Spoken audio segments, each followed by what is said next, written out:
What is ovulatory dysfunction or anovulation? See, ovulatory dysfunction is identified in up to 15% of all the infertile couples and accounts for up to 40% of the infertility in women.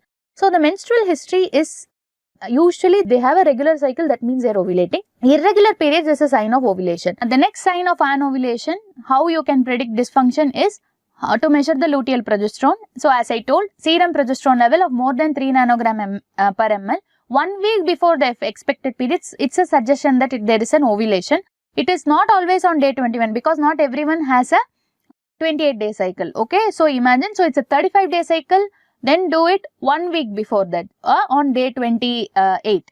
So, single progesterone value, again it cannot confirm because progesterone values are always here and there. It's not stable and it cannot assess the quality of the luteal phase. Then third thing, which is another common thing which is used, is ovulation predictor or LH kit, which predicts the LH surge in the mid-cycle and false negatives are possible. LH surge may be missed. Then coming to transvaginal ultrasound. So, follicular tracking on the day 10 to 15 in a regular cycle. So, that is the transvaginal ultrasound. Now, this is basal body temperature chart and LH surge. So, we can understand that it's a biphasic way how the temperature rises. So, there is an elevation of the temperature after the release of the egg. So, there is a slight elevation of the basal body temperature by around 0.1 degree Celsius. Okay, so that is how it increases, and once the period comes, it again falls back. So, because of the progesterone, there is an elevation of the temperature. So, that's why because of the high progesterone levels, the pregnancy, the women feel slightly hot. Okay. So, how these ovulation prediction works is the LH surge that can be predicted by the LH kit. Basal body temperature is a very poor sign actually to predict the ovulation.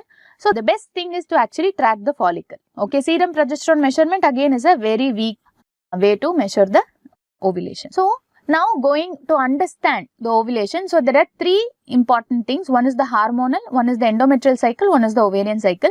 The endometrial cycle is the proliferative phase and secretory phase, and in the ovarian cycle there is a follicular phase and the luteal phase. Okay.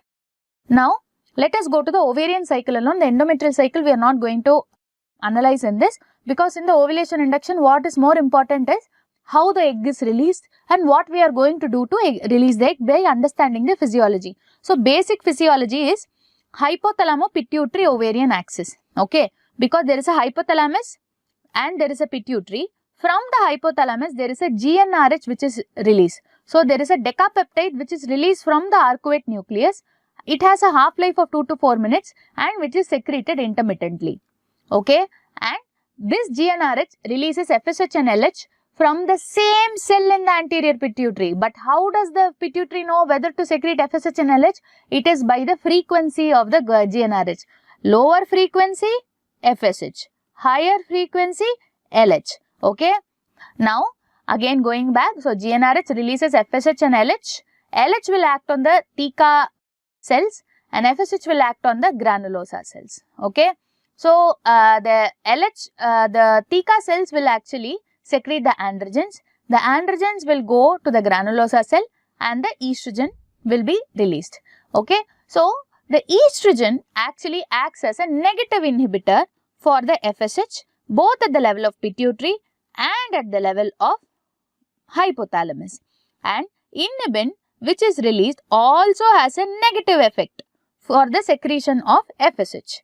Okay, but the most important thing is estrogen. So, remember this because this is how letrozole is going to act.